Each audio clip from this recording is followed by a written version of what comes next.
өлтіріп кетеміз сені дейді. Мен айтамын, басқа қазақтарда конкурент жеңетін бір бизнес жоқ сияқты. Немесе мынандай болады қазір қазақтарда, бір жұмыс жасап жатады, бір конкурент ашып жатса, ананы жек көріп жатады. Конкурентім ашып кетті, ей, сен просто алдын ала дайындалатын уақытың болды оған. Мен істемесем басқа бір істейді, басқа бір істейді, басқа бір істейді да. Бұл жерде айтайын деп жатқаным достар, қазір датакойсмен нарық өзгеріп кетті да. Қазір даже Инстаграмда датакойсмен уже креатив жоқ. Уже адамдар клоунның клоуны өтіп кетті да.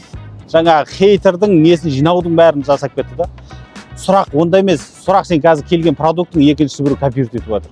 Сенің жасаған рекламаңды екіншісі біреу копировать етіп жатыр. Сонда сұрақ не? Бізде Қазақстанда менеджмент жоқ. Қазақстанда бизнесті жаңағы жоба, не дейді ғой, бизнес модель қоятын жүйе жоқ болды. Басқа ештеңе жоқ. Мысалға, үлкен монополист компанияларды алшы, олар даже не заморачивается. Сен барсың ба, жоқсың ба, өмірін сүріп жатыр да. Ал енді сен қалай монополист боласың? Қолынан келмейді. Ал енді оны қолынан келмей ма? Онда уже ойлану керек та, қалай оны қолынан келтіреді. Болмаса, сондай кісілермен ақылдасыңыз болды.